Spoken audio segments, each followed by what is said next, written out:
Good morning students, class 5 Hindi 1। बच्चों, हम पाठ कर रहे थे 5 संज्ञा के विकार। उसमें हमने संज्ञा के विकार में लिंग कर लिया था, लिंग के भेद कर लिए थे, पुल्लिंग स्त्रीलिंग लिंग के भेद कर लिए थे। उसके बाद हमने पुल्लिंग की पहचान, स्त्रीलिंग की पहचान और पुल्लिंग से स्त्रीलिंग में परिवर्तन के नियम कर लिया था। आज हमें उसके बाद मैंने जो वीडियो डाली थी उसमें हमने लिंग की एक्सरसाइज, अभ्यास कार्य लिंग का कर लिया था। उसके बाद अब हम आज नया स्टार्ट कर रहे हैं वचन। उसी चैप्टर का एक पार्ट है वचन।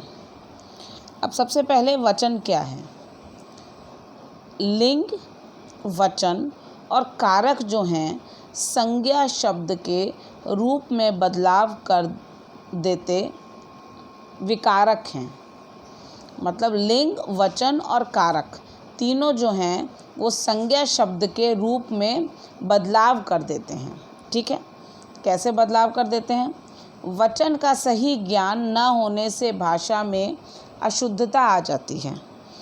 वचन का सही ज्ञान, अगर हमें वचन का सही ज्ञान नहीं है, न होने से भाषा में अशुद्धता आ जाती है। अतः भाषा की शुद्धता को बनाए रखने के लिए वचन का ज्ञान बहुत आवश्यक है। जैसे अब दिए हैं वाक्य दिए गए हैं जिससे हम देखेंगे कि भाषा की शुद्धता को बनाए रखने के लिए हमें वचन का ज्ञान कैसे आवश्यक है।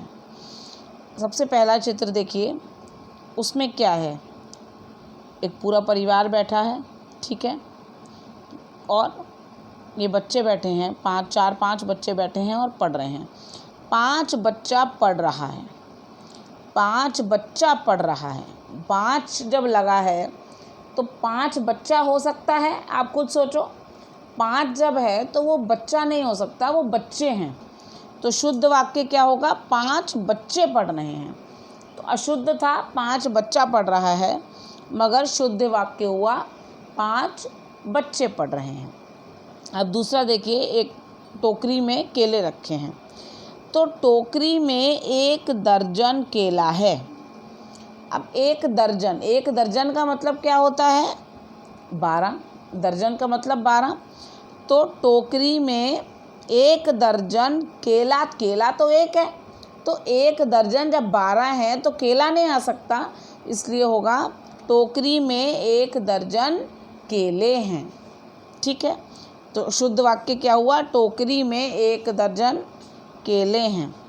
ऊपर लिखे अशुद्ध वाक्यों की अशुद्धि का कारण सही वचन का प्रयोग न होना। अभी जो गलत थे, जैसे 5 बच्चा पढ़ रहा है या टोकरी में 1 दर्जन केला है, इसकी अशुद्धता का क्या कारण था? वचन, क्योंकि वचन गलत थे।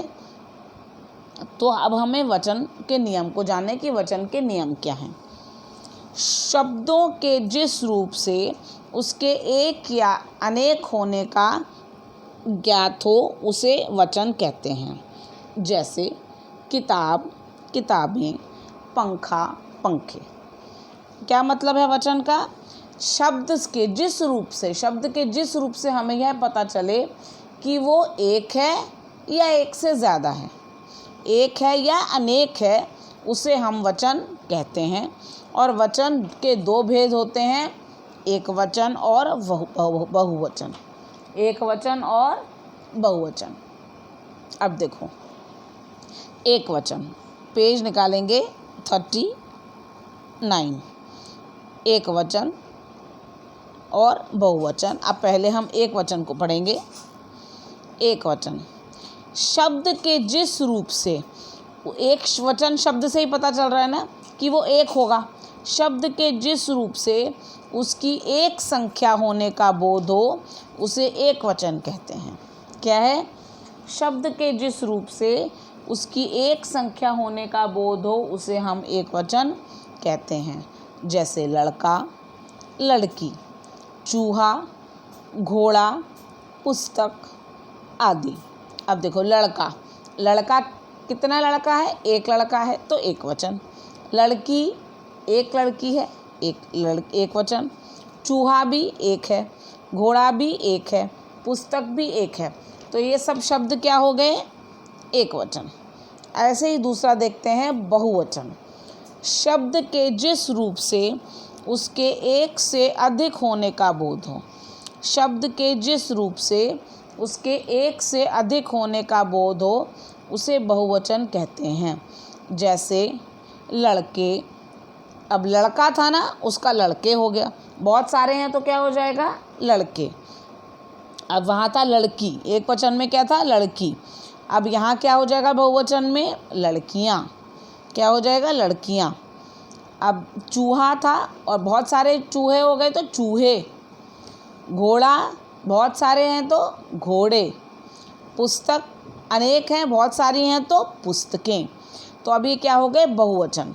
उपरोक्त शब्दों से इनकी संख्या एक से अधिक होने का बोध होता है, अतः ये बहुवचन है। ठीक है, अब आपको समझ आया। सबसे पहली चीज़, वचन क्या है? शब्दों के जिस रूप से उसके एक या अनेक होने का ज्ञान हो उसे वचन कहते हैं। दूसरी चीज़, वचन दो प्रकार के होते हैं, वचन के दो भेद होते हैं, एक वचन और बहुवचन। अब एक वचन क्या है? शब्द के जिस रूप से हमें संख्या के एक होने का बोध हो उसे एक वचन कहते हैं, जैसे कि लड़का, लड़की। दूसरा है बहुवचन, शब्द के जिस रूप से उसके एक से अधिक होने का बोध हो उसे बहुवचन कहते हैं, जैसे लड़के, लड़कियाँ। ठीक है बच्चों, अभी तक मैंने आज तुम्हें करा दिया वचन क्या है, वचन के भेद कौन से हैं और उनकी परिभाषाएं। आज हम इतना ही करेंगे। अगले पाठ में हम इसके आगे ध्यान रखने योग्य बातें जो हैं वो स्टार्ट करेंगे। आज के लिए इतना ही है। धन्यवाद।